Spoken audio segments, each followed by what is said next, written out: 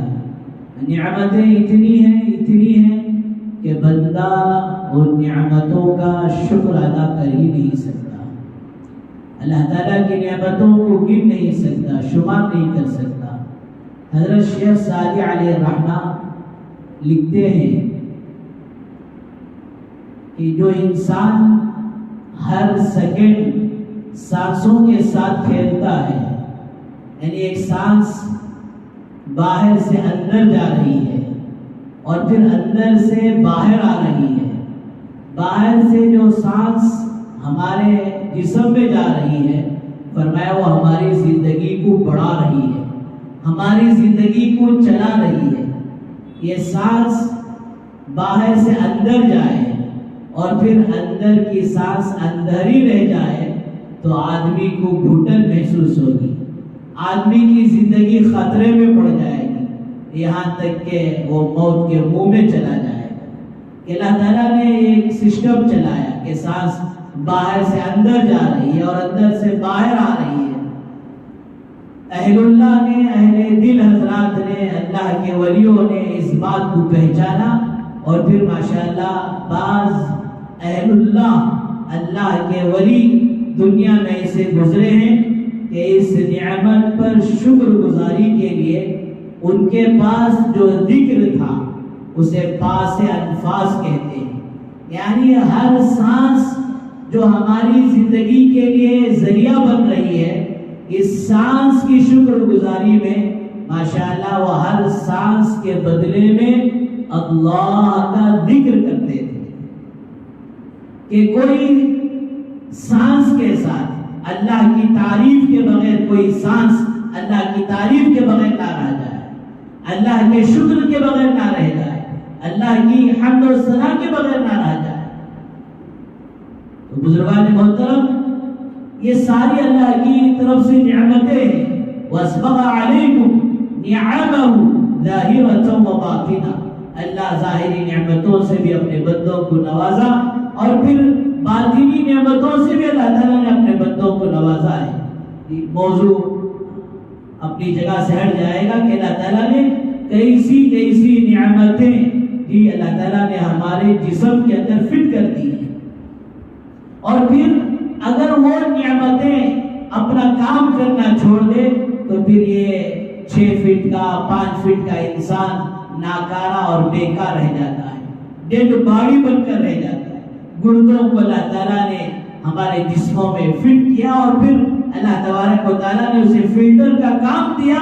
اگر یہ گردہ اپنا کام چھوڑ دے تو فرمایا پھر انسان کی زندگی خطرے میں پڑ جائے۔ بہرحال یہ ساری نعمتوں میں یہ ایک نعمت اولاد کی نعمت ہے۔ ہمارے ایک ساتھی تھے، وہ ماشاءاللہ عمرے کے سفر پر آئے تو ماشاءاللہ انہوں نے اللہ سے اولاد کو مانگا کعبۃ اللہ کے سامنے، اور پھر چند سال گزرے، اللہ نے ماشاءاللہ نعمت اولاد کی نعمت سے مالا مال کیا، اور پھر دوبارہ عمرے کو جانے لگے۔ میں پوچھا بھائی آپ کا تو عمرہ ہو گیا پہلے، اب پھر جاری؟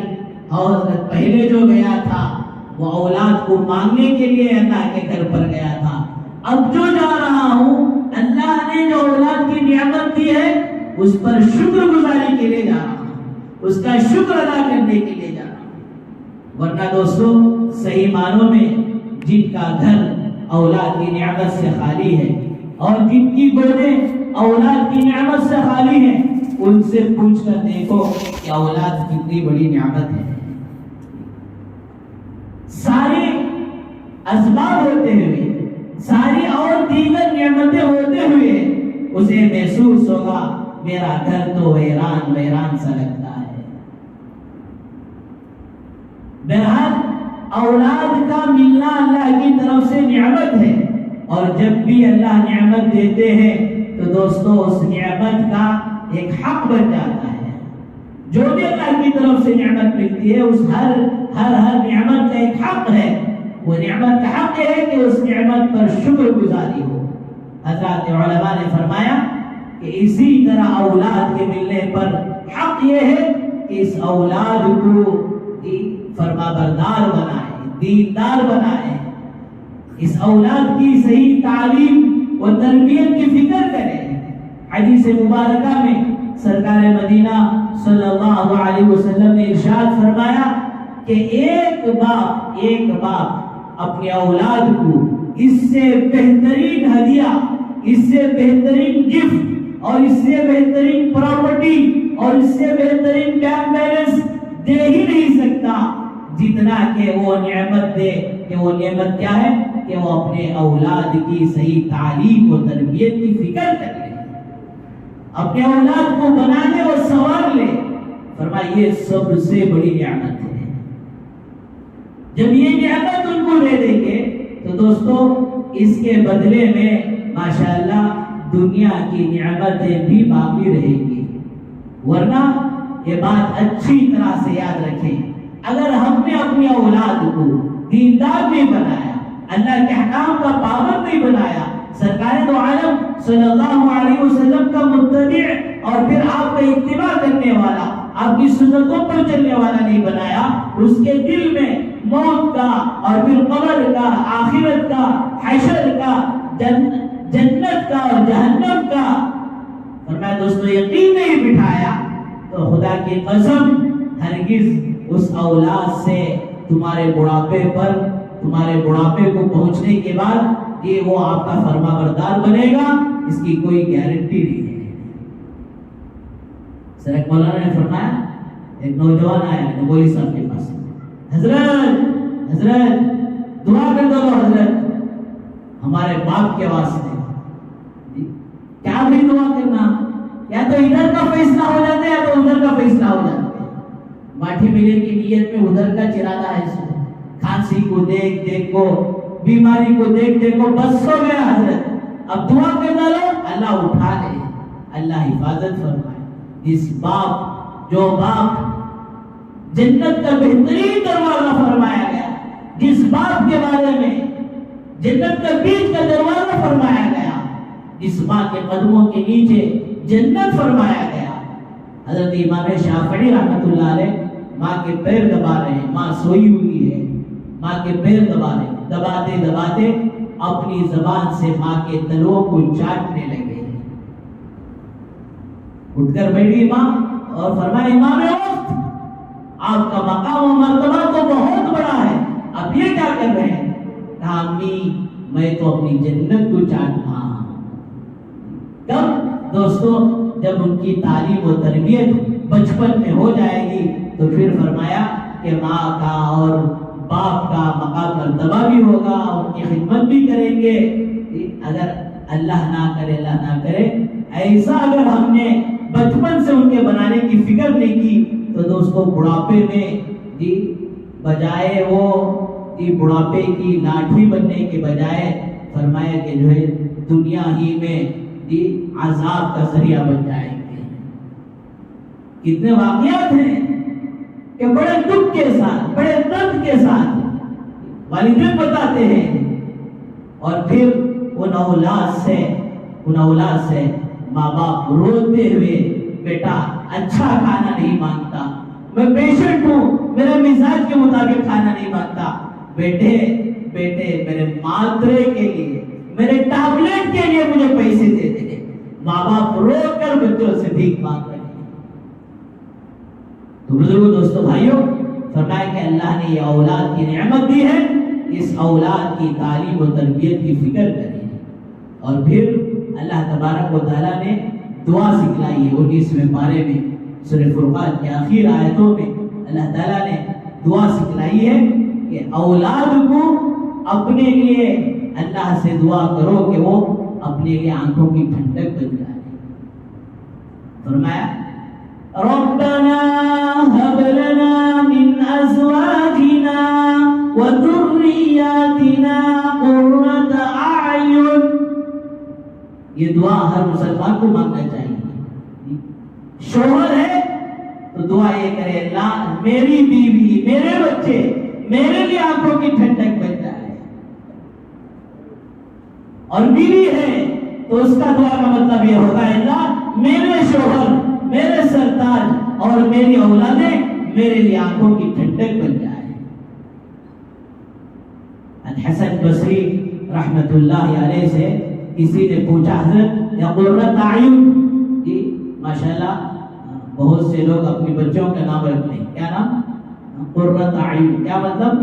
آنکھوں کی ٹھنڈک بنے۔ حسن بصری رحمۃ اللہ علیہ سے پوچھا کہ حضرت اس کا مطلب کیا ہے؟ حسن بصری کوئی معمولی آدمی نہیں ہے، بڑے تابعی ہیں۔ ام سلمہ رضی اللہ عنہا جو حضور اکرم صلی اللہ علیہ وسلم کے ازواج مطہرات میں سے ہیں، ان کی ماں اس گھر کی خادمہ تھی۔ جب یہ پیدا ہوئے تو حضرت عمر رضی اللہ عنہ نے ان کی تحنیک فرمائی ہے۔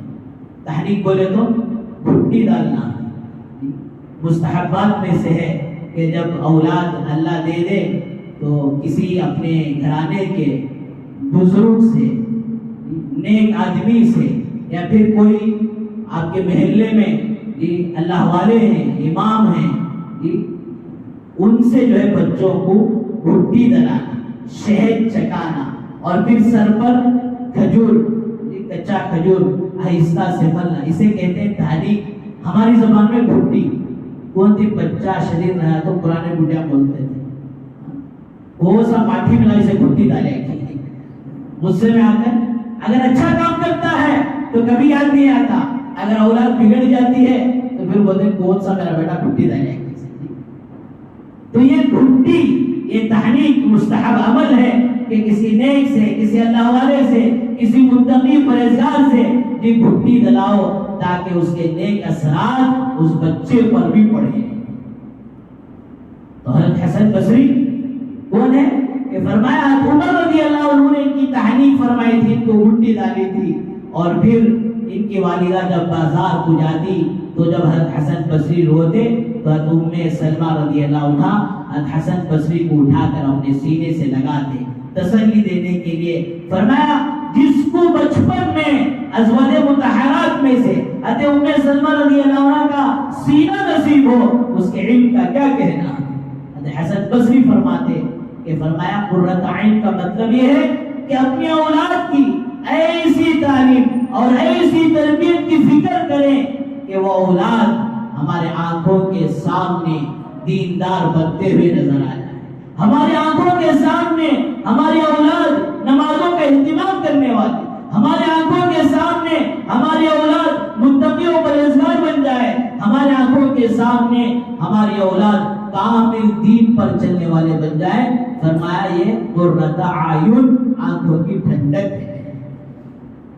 تو میرا بزرگوں دوستو، بچوں کی صحیح تعلیم و تربیت کی فکر یہ ماں باپ کے ذمے ہے۔ ایک ذمہ داری وہ ہے کہ ان کے فیوچر کے بارے میں، ان کی تعلیم کے بارے میں، یہ دنیاوی تعلیم کے اعتبار سے ابھی ایس ایل سی کا رزلٹ آیا تو رپورٹ آئی کہ بہت سارے وہ اسٹوڈنٹ جو ایس ایل سی کیے ہیں کامرس کی طرف، سائنس کی طرف بڑی تعداد میں جا رہے ہیں۔ فرمایا یہ دنیاوی اعتبار سے ان کو نوشونما کی، اور پھر ان کی فرمایا کہ غذا کے اعتبار سے، اور پھر کپڑوں کے اعتبار سے، رہائش کے اعتبار سے، جس طرح کہتے ہیں آج کے مسلمان کا نعرہ کیا کہتے ہو، روٹی کپڑا مکان بیوی بچے دکان، کوپے ڈوبو مر کو چلے جو، اللہ حفاظت فرمائے۔ روٹی کپڑا مکان بیوی بچے دکان، یہ تو ضروریات وہ ہیں جسے غیر بھی پورا کرتا ہے، بلکہ غیر اور اچھی طریقے سے کرتا ہے۔ اور آگے اگر دیکھا جائے تو دوستو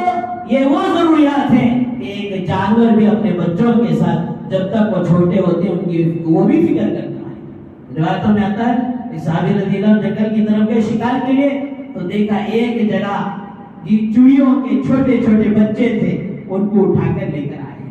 اب وہ جیسے لے کر چلے تو اس چڑیوں کی ماں نے، چڑیا نے ان کا پیچھا کرتے کرتے جب اللہ کے نبی کی خدمت میں پہنچے تو یہ بھی پہنچی اور اپنے زبان حال سے کہا یا رسول اللہ، یہ صحابی نے، یہ آپ کے آدمی نے تو میرے چھوٹے چھوٹے بچوں کو لے کر آ گیا۔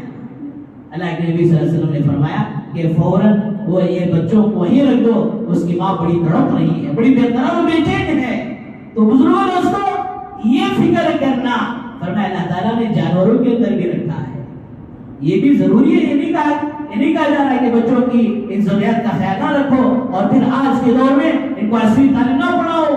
بہترین ڈاکٹر بناؤ، بہترین IPS بناؤ، بہترین پولیس والا بناؤ، بہترین لا پڑھاؤ. اس لیے کہ دوستو آج وقت کی بہت ہی اہم اور ضرورت کی چیز ہے. میں بارہا کہا ہوں، امام غزالی رحمۃ اللہ علیہ نے لکھا ہے کہ جو باطل قومیں دیگر اقوام، دیگر مذہب والے مسلمانوں پر اس علوم کے ذریعے سے غالب آ جاتے ہوں، فرمایا اس وقت اب مسلمانوں کا ان علوم کا حاصل کرنا واجب ہو جاتا ہے. استثار الٹا بولوں سے سمجھ لو کہ آج چھوٹی سے چھوٹی فرمایا عہدے سے لے کر بڑے سے بڑے عہدے تک وہ پورے ایجوکیشن پر ان کی 70 سال ایسی محنت ہو گئی کہ پوری طرح سے چھا گئے. اور جس مسلمانوں کا پہلی وحی اور پہلا پیغام یہ پڑا ہے، آج وہ مسلمان خواب غفلت میں سو رہا ہے. تو بہترین دوستوں ان کو دنیا کے عہدے پر پہنچاؤ، لیکن ضروری ہے کہ اس سے پہلے ان کو سچا اور پکا مسلمان بنا. سچا اور پکا مسلمان بننے کے لیے جو راستے ہیں، جو غار ہیں، جس طرح اصحاب کہف وہ چند نوجوان اپنے ایمان کی اعمال کی حفاظت کے لیے جو غار میں جا کر پناہ لیے تھے، وہ غار آج دعوت تبلیغ کی محنت ہے کہ ہر عمر والا جب بھی جتنے دن کے لیے چاہے جائے، اپنے دین کو سیکھے، اپنے دین پر عمل کرنے کا جذبہ اور شوق اس کے اندر سے وہاں کی اس جگہ میں پیدا ہوتا ہو. اور پھر دوستوں چھوٹے چھوٹے بچوں کے لیے، بڑوں کے لیے بھی ہے، چھوٹے چھوٹے بچوں کے لیے دوستوں یہ مکاتب ہیں. ان مکاتب کی قدر کریں، ان مکاتب کی اہمیت کو سمجھیں. ترکی کا وہ پریزیڈنٹ، ترکی کا وہ صدر رجب طیب اردوغان فرمایا کہ اتنے اچھے اخلاق ہیں، حافظ قرآن ہے، قرآن بہت بہترین انداز سے پڑھتے ہیں.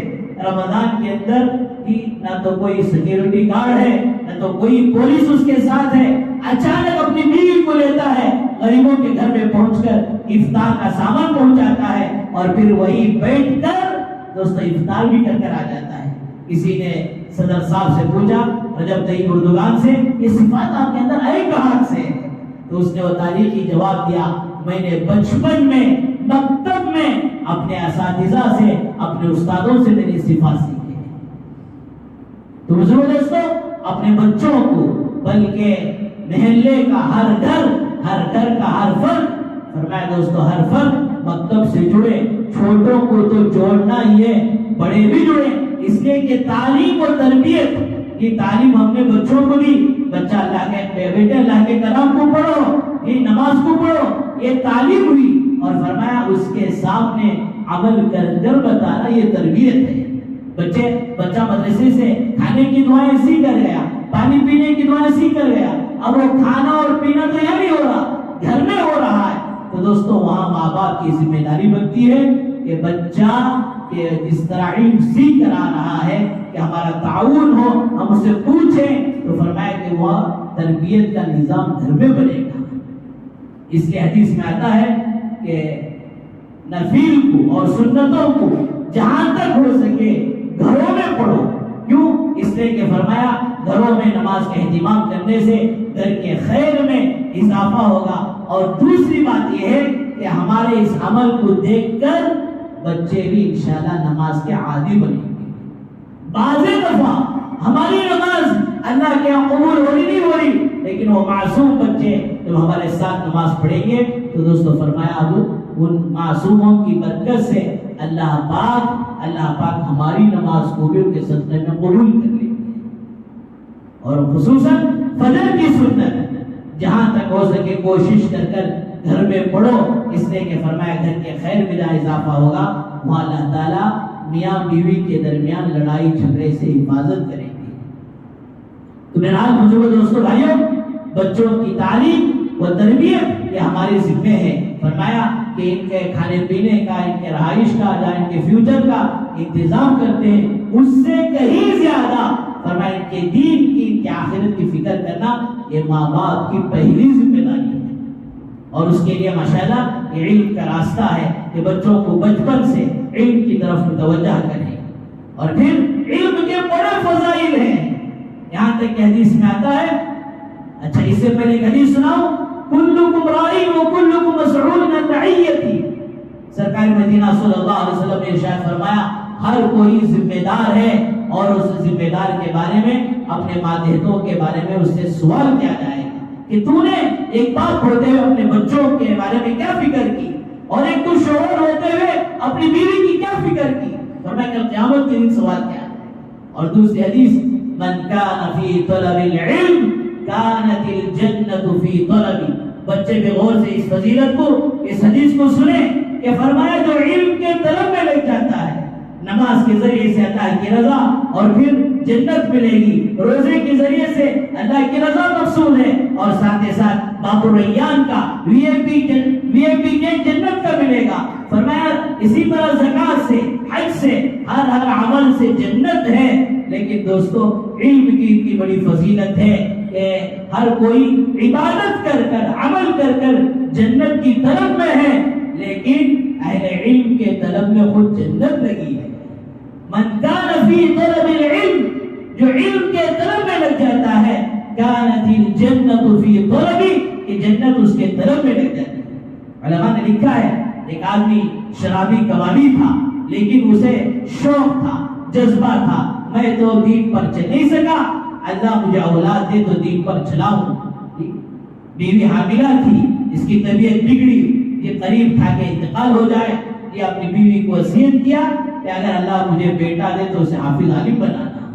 انتقال ہو گیا، یہ بچہ چھوٹا تھا، یہ 4-5 سال کا، یہ اب لے جا کر استاد کے سامنے اسے بٹھا رہے اور استاد اسے بسم اللہ الرحمن الرحیم پڑھا رہے۔ وہ کبھی اللہ پر جا کر اٹکتا ہے، کبھی رحمان پر جا کر اٹکتا ہے، کبھی رحیم پر جا کر اٹکتا ہے۔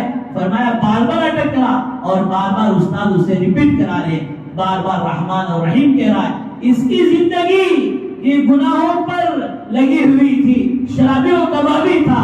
فرمایا عذاب قبر چل رہا ہے اور اللہ تعالیٰ یہ فرشتوں سے کہتے ہیں اس کا چھوٹا سا معصوم بچہ اپنی توتلی زبان سے مجھے رحمان رحیم، رحم کرنے والا کہہ رہا ہے، اور پھر میں اس کے باپ کو عذاب دوں، مجھے شرم آ رہی ہے۔ فرشتوں اس کے بچے کے رحمان و رحیم کہنے سے اس کے عذاب کو روک دو۔ دمشق کے اندر ایک عورت قبرستان آتی ہے اور آ کر کہتی ہے قبر کھودنے والے سے کہ میرے بچے کا انتقال ہوا، قبر کھودتے ہیں۔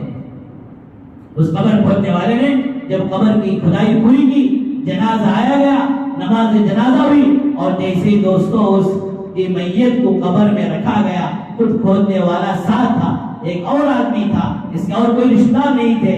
جیسے ہی دوستوں قبر میں اسے رکھا گیا، وہ قبر گور کن جو قبر کھودنے والا تھا، فرمایا وہ بے ہوش ہو کر گر جاتا ہے۔ اسے اٹھا کر اوپر لاتے ہیں اور پھر ہوش آنے پر پوچھتے کیا دیکھا؟ نہیں، جو دیکھا وہ سو دیکھا، آپ کو بتانے کی ضرورت نہیں۔ پھر اسی دن شام میں وہی عورت آ کر کہتی ہے کہ میرا اور ایک بچے کا انتقال ہوا ہے، اس کے لیے قبر کھودو۔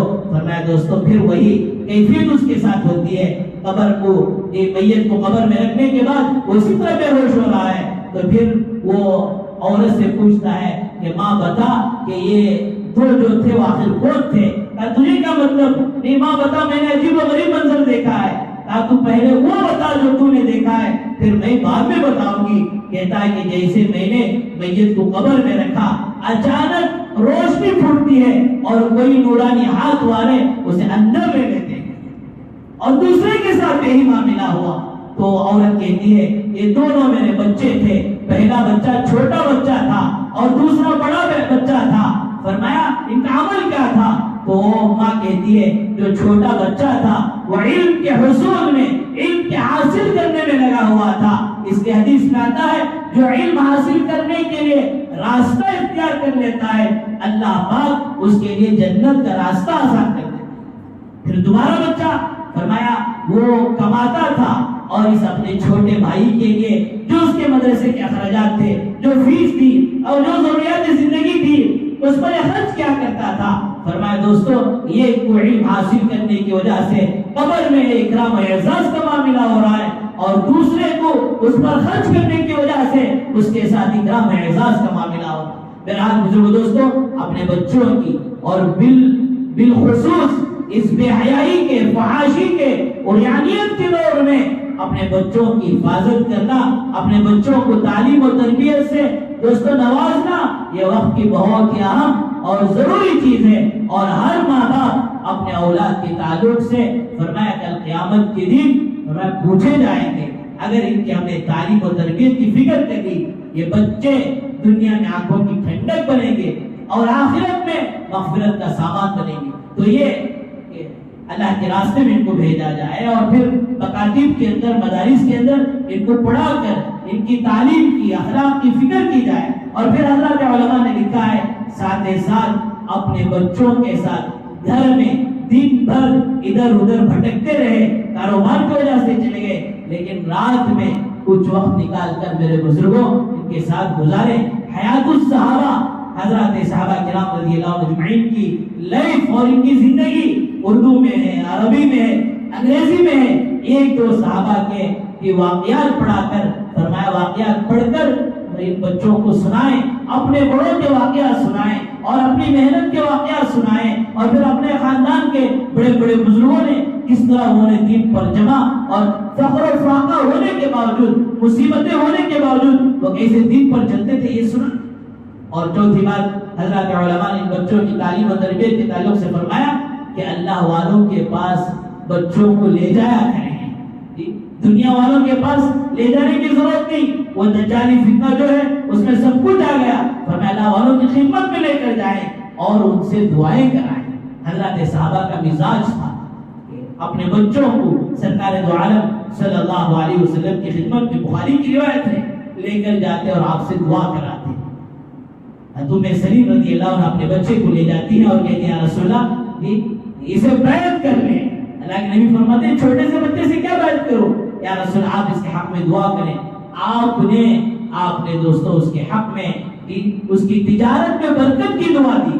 حضرت عبداللہ بن عمر کہتے ہیں کہ جب بھی میں اس کے دکان کے سامنے سے گزرتا تو کہتا کہ بھائی اپنی تجارت میں مجھے بھی پارٹنر بنا لے، اس لیے کہ اللہ کے نبی صلی اللہ علیہ وسلم کی دعا تجھے لگی ہوئی۔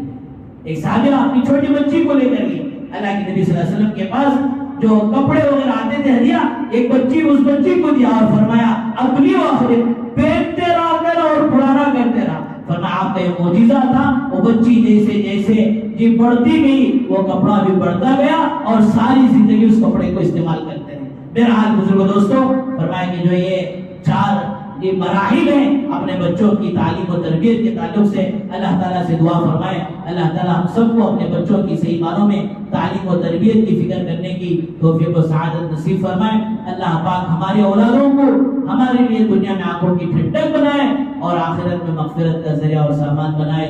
وآخر دعوانا الحمدللہ رب العالمین۔